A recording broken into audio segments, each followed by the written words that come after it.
भाइयों और बहनों, गांवों को, किसानों को आत्मनिर्भर बनाने, उनको अवैध कब्जे से चिंता मुक्त करने में स्वामित्व योजना की भी बहुत बड़ी भूमिका है। मुझे संतोष है कि योगी जी के नेतृत्व में यूपी इसमें भी अग्रणी है। यूपी के सभी 75 जिलों में 23 लाख से अधिक घरौनी तैयार हो चुके हैं। इनमें से करीब 21 लाख परिवारों को आज ये दस्तावेज दिए गए हैं।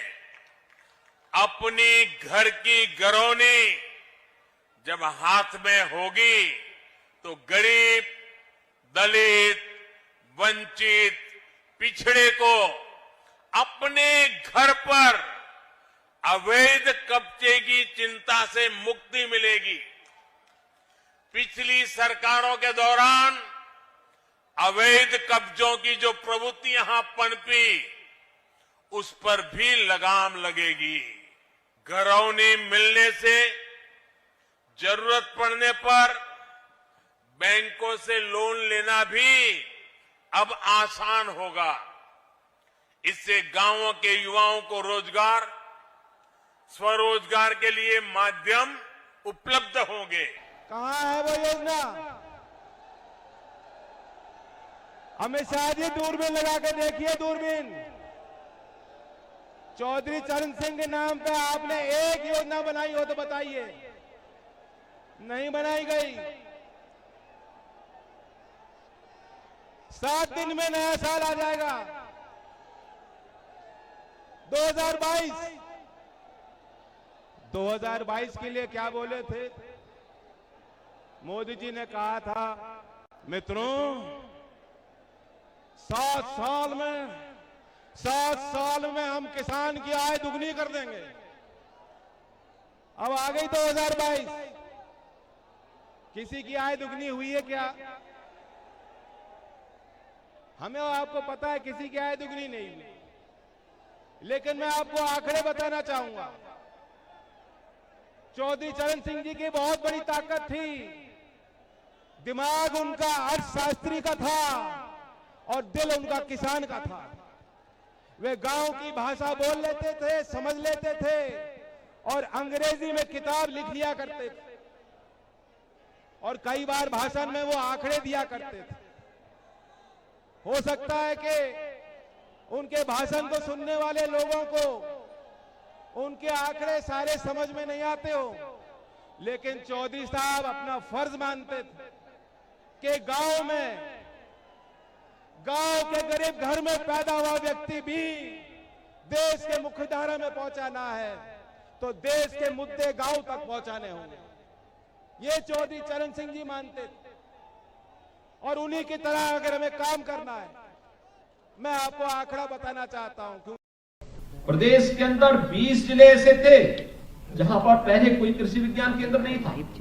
हमारी सरकार आई तो हमारी सरकार ने उन 20 जिलों में भी कृषि विज्ञान केंद्र स्थापित करने की कार्रवाई प्रारंभ की और कई कृषि विज्ञान केंद्र आज खड़े होकर के किसानों को तकनीकी मदद दे रहे हैं। प्रदेश के अंदर जब 2017 में हम लोग आए थे तो प्रदेश के अंदर मंडियों की स्थिति अत्यंत खराब थी।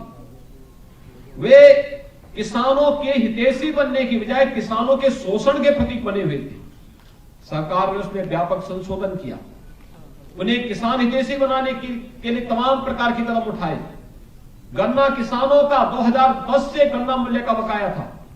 हमारी सरकार आई, हम लोगों ने उसे भी पूरा करते हुए पिछली सरकार के समय जो गन्ना मूल्य वर्षों से लंबित पड़ा हुआ था, उस सभी प्रकार के गन्ना मूल्य का भुगतान करते हुए हमारी सरकार ने अब तक लगभग 1.5 लाख करोड़ रुपए का गन्ना मूल्य का भुगतान भी किसानों के खाते में सीधे करने का कार्य किया है।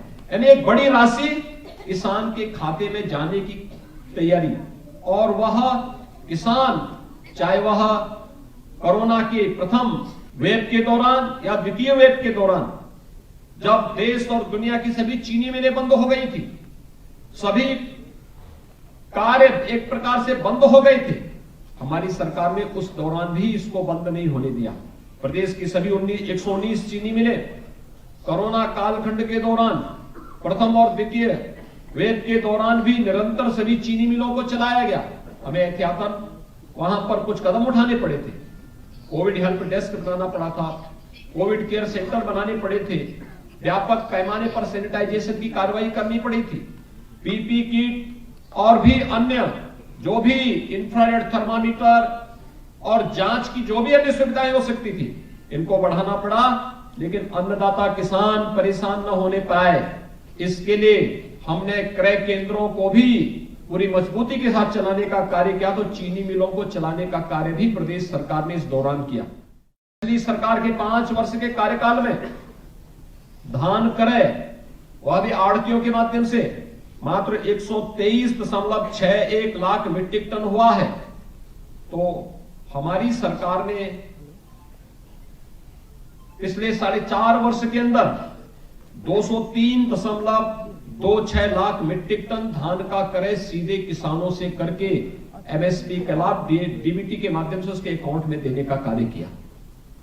गेहूं में भी अगर हम देखेंगे कितना अंतर आया है। पिछली सरकार के 5 साल के कार्यकाल में मात्र 94.38 लाख मीट्रिक टन गेहूं का क्रय वह भी आढ़तियों के माध्यम से हुआ, यानी एमएसपी का लाभ किसान को नहीं मिला।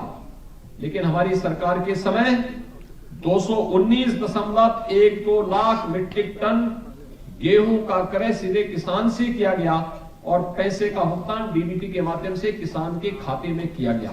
ये जो व्यापक परिवर्तन है, ये परिवर्तन इस बात को दिखाता है कि किसान के जीवन में परिवर्तन लाने का हमारी सरकार प्रदेश के अंदर आलू का भी न्यूनतम समर्थन मूल्य मिल सके, हमारी सरकार ने लागू किया।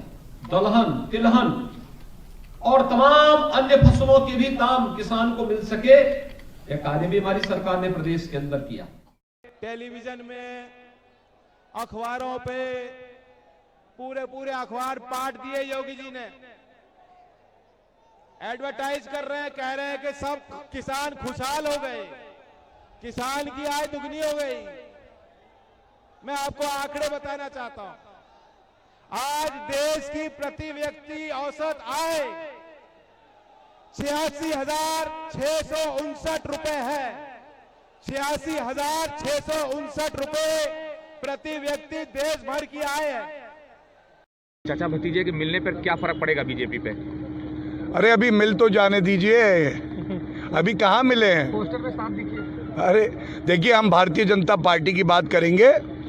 जहां हमारे मुख्यमंत्री श्री योगी आदित्यनाथ जी दहाड़ देते हैं, वहां चाचा भतीजा सब गायब हो जाते हैं, और जहां वो खड़े हो जाते हैं वहीं से लाइन शुरू हो जाती है, ये जान लीजिए। वो अपना इतिहास बनाना चाहते हैं। हम आप सभी साथियों से कहना चाहते हैं कि बाबा साहब भीमराव अम्बेडकर के बनाए हुए संविधान पर, डॉक्टर राम मनोहर लोहिया के समता मूलक समाज पर माननीय मुलायम सिंह यादव जी और चौधरी अजीत सिंह जी ने माननीय मुलायम सिंह यादव ने इस प्रदेश के अंदर पूंजीवादी कांग्रेस को हटाने का काम किया था।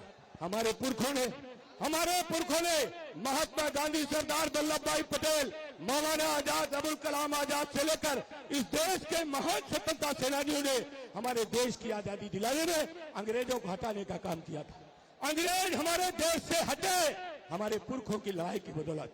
और आज वही कांग्रेस पार्टी जिसने पूंजीवाद को पोषण किया, पूंजीवाद को बढ़ाया, उसको हमारे नेता मुलायम सिंह यादव ने, हमारे नेता चौधरी अजीत सिंह ने इस प्रदेश से कांग्रेस को हटाया। यहाँ पर आए हुए सम्मानित भाइयों, मैं आप सभी से चाहता हूँ कि जिस तरीके से हमारे पुरखों ने इस देश से अंग्रेज हटाए, इस प्रदेश से कांग्रेस हटाई, उसी तरीके से आज आप सब लोग इस प्रदेश से भारतीय जनता पार्टी को हटाने में आप सहयोग देने आए हो। मैं आपके संघर्ष को सलाम करता हूं और आपके जज्बे को सलाम करता हूं, आपके जोश को सलाम करता हूं।